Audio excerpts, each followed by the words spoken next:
Afternoon, Brian. How are you? Hi, I'm good. I'm good. How are you? Very good, Brian. Welcome to the Business Spotlight. Thanks very much for taking the time to chat with me today. Could we start? Could you tell me a little about yourself, your background, and your business, please? Yeah, so I grew up in Limerick, actually on a farm in the country down in Limerick. Um, would have had a strong influence around the construction sector growing up. Had a lot of friends, family, cousins, uncles, all within sort of the construction sector, builders, block layers, plumbers, carpenters, that sort of thing.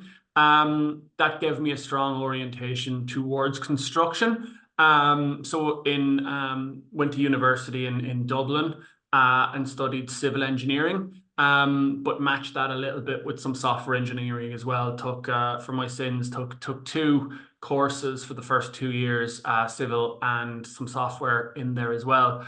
I also did some electrical and other disciplines, but they were the civil and the software were the ones that stood out to me. Graduated as a civil engineer, worked for almost 15 years in sort of the drainage sector. And then I guess from there, started a business in that sector and have been very lucky that that business has gone from strength to strength since 2017. Yeah, and we're in a really exciting place with some really good customers now, and it's a super exciting place to be.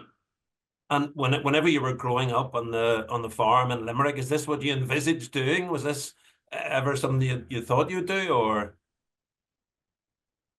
I mean, I don't think it would have been really. Um, like my dad is a farmer, so there's an inherent entrepreneurial sense in that, in sort of you are your own boss and you are managing your own business by the very fact of it.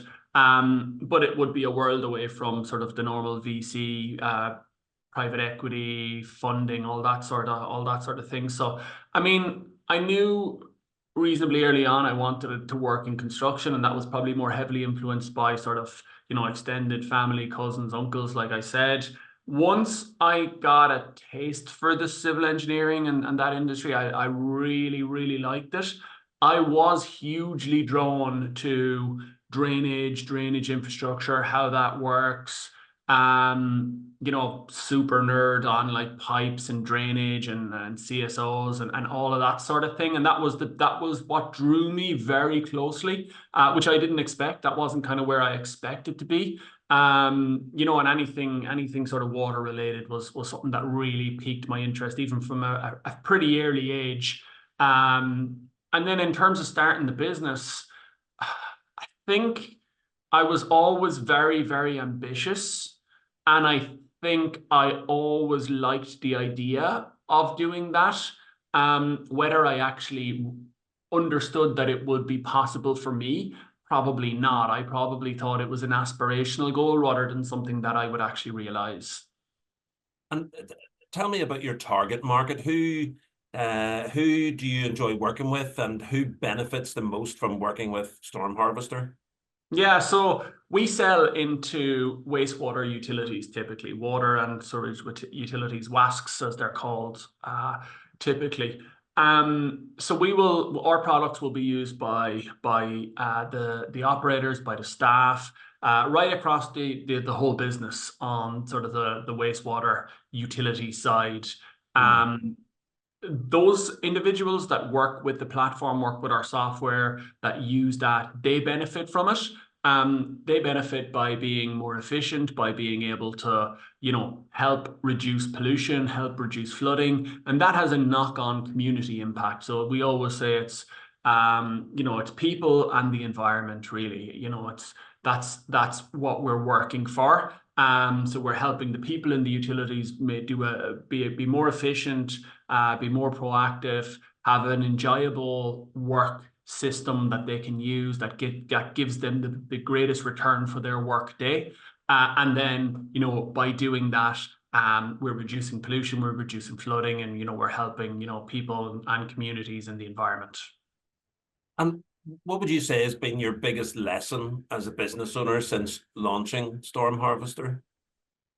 Yeah, that's a really good question. The biggest lesson, I would say it's around self-belief.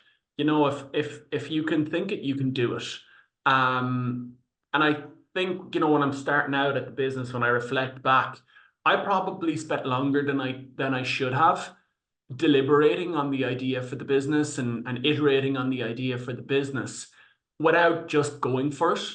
And I know Invest and I had a program called Just Go For It at one point, and I think it's very apt. I think, you know, there's a if you don't, you know, if you don't take the chance, you don't take that step forward, you'll never know.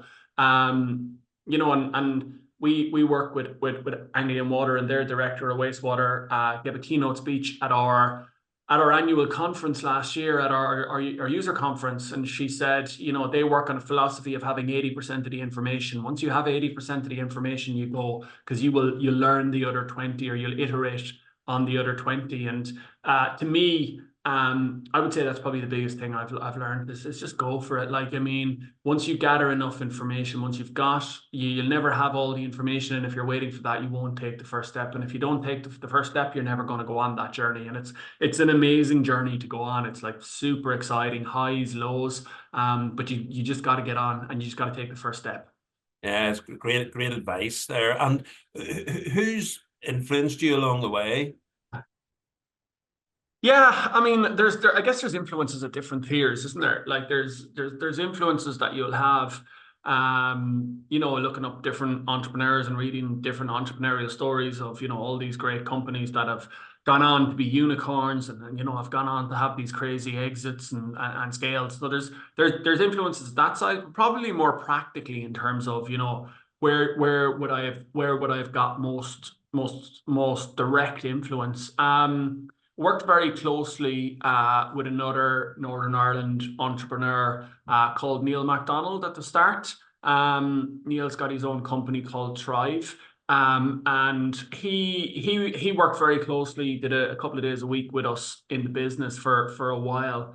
And I learned a lot from Neil early on, and some of that was around that self-belief thing that you know, he gave me a lot of that early on, and just, you know, that why was my idea not as good, or why was my, you know, me doing it not as good as what somebody else would be, and really trying to enforce that into me. So Neil would have been a huge influence. And then outside of that, spend some time talking to other startup founders in the space. There's a startup in Australia called Vapar, and their founder is quite is really interesting to talk to. And there's a number of other kind of, we would have a little community of founders, I guess, in the wastewater space, water and wastewater space internationally, that would all be kind of doing their own thing in different parts of the world with slightly different technologies and solutions, but all you know, generally on the same and facing the same challenges and difficulties, and you know, going through the same kind of thing. And now that we're what, 7, 8 years down the line, what gets you out of bed in the morning and drives your passion for your business? Yeah, I mean, it's a great question as well. For me, it's the customers. It's always back to the customers. What I like most, the thing that gives me most satisfaction above everything else, is getting to spend time with the customers that are using the product, the actual people on the ground that spend their day on our platform, using our platform. That's what they live. That's what their work day involves. It involves, you know, coming into the office in the morning, logging into our platform, and not logging out until they leave the office that evening. And being close to those people, seeing when we release a new feature or when we release a new function, how it affects their day to day, and how it improves their work. And then, you know, discussing their challenges, iterating a little bit with them, and then delivering a solution to them that can meet their challenge. That's what gives me personally the greatest satisfaction. What about books or podcasts? Are there anything that you particularly enjoy that you'd like to share? Yeah, I'd definitely be on the more on the podcast side of things. I don't tend to stay still enough to read a book, to read an entire book. Generally, I'm kind of regularly on the move with traveling over to see customers, and I do enjoy podcasts. I mean, from the business side of view, from the business point of view, I really like the book Shoe Dog by Phil Knight, the founder of Nike. I was really, really good, from the start to the end story. It's also I can't recall the author's name, but there's a book called Startup Land about help desk software as well. Yeah, I found that really good. I find myself going back to reread those books from time, or re-listen to those books, I should say, from time to time. They'd probably be my there's a whole bunch of them, but they're probably the two that I would revert back to in when I would maybe be looking for a little bit of inspiration, or would have a specific challenge. And I like those books particularly because they focus on the start of the journey. I think when you're an entrepreneur and you're starting out in the first, say, 0 to 4 or 5 years, or 0 to 3 years, maybe, there's a huge amount of books there about how to get from 5 million revenue to 100 million, or your stories about people who've done that, because they see that as the glamorous bit. So that's what gets written about. The books that go from 0 to 3 million revenue, I think, are super important. And the books that focus more on that are really important, because without that, you won't have the second bit. And maybe the second bit is more glamorous when you're scaling rapidly and you're heading towards a unicorn, and then you're having your IPO meetings and all that great and glamorous stuff. You're ringing the bell in Wall Street. But the bit I think that people miss sometimes when they're writing those autobiographies from great entrepreneurs is the first. Okay, how did you get to your first 1 million revenue, or your first less 500,000 revenue, 100 grand? That was the bit. The books that focus most on that were the ones that I really enjoy most, and I found those two did that. Great share. What about the biggest challenge? What's the biggest challenge that you're currently facing in your business? I mean, our biggest challenge is definitely on scaling. We're growing at 100% year on year currently, and that's probably includes team and business and revenue all in. And just managing that scale of growth, I think, not a lot of people that I've encountered have seen that scale of growth just that rapidly, that quickly, particularly when we're getting into this like bigger numbers now. Where we're still maintaining that sort of 100, and we probably do more than 100% growth this year, I would say, looking at our numbers so far, what we're projecting. So yeah, that scaling, it's been able to make sure everything in the business keeps up when you're moving at that scale. It's like the code, everything from the code bases, the repositories, right up to like HR functions of the business, everything in the business, making sure that everything is scaling at the same rate, because you're incurring some on the software side, you're incurring some software debt by doing stuff really quickly, and making sure that that's never becoming unmanageable, that you're always constantly going back and rectifying that, while not losing momentum on the scaling. And I guess that's why it's why we're out and we're hiring again at the minute for another big round of hires, which is super exciting, but again brings all those scaling challenges right back into place. And if you could invite any three people to a dinner party, who would they be? Oh, that's a really, really, really interesting one. I mean, it's probably quite controversial at the minute. But I did always enjoy Elon Musk. I think he's not entirely sure what's happening over there at the minute. But yeah, I always admired him. I definitely would have read a lot about him, would have admired sort of what he's done in various different businesses, not just Tesla. But yeah, that would absolutely be one. Three people, two others. I mean, really good. My other great passion, I guess, with along with the business is sport. I do spend a lot of time looking and investigating sport. I guess I would probably invite Tiger Woods just in case some of his talent rubbed off on me, which is probably unlikely with my golf game. But I think that would definitely have to be one. And then I think the old stable, maybe Roy Keane, to get things going and get the conversation in He's flux.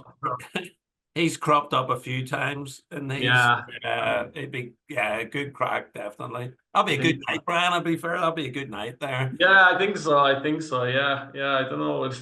There'd be probably a translator required, but somewhere between Elon Musk and Keane. But And what about let's fast forward. So another 5 years, so the year 2030. What does Storm Harvester look like then?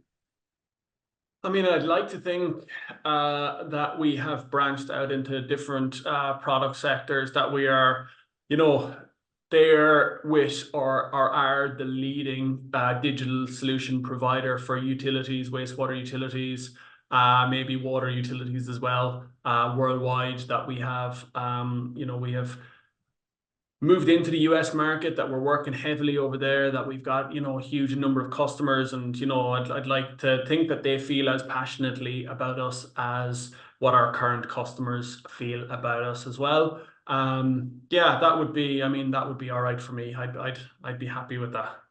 Ringing the bell on Wall Street. That'll do. Yeah, yeah, yeah. IPO. And if somebody likes what they've heard, Brian, and would like to reach out to you or to the business, what's the best way for them to go about that? Yeah, I mean, you can always get me on my own LinkedIn. It's Brian Moloney. You'll get me if you LinkedIn me. I can pick up messages there. And I think for the business, info@stormharvester.com, info at stormharvester,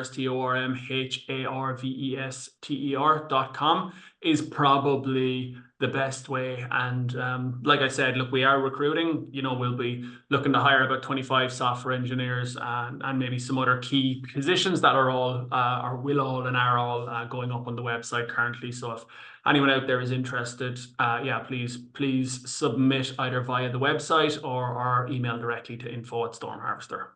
Fantastic. Well, Brian Moloney from Storm Harvester, thanks very much for taking the time to chat with me today. It sounds like an exciting journey. Congratulate you on the journey so far and wish you every success for the future and beyond. So thanks very much, Brian. Cheers. Thanks, Peter. Really enjoyed it.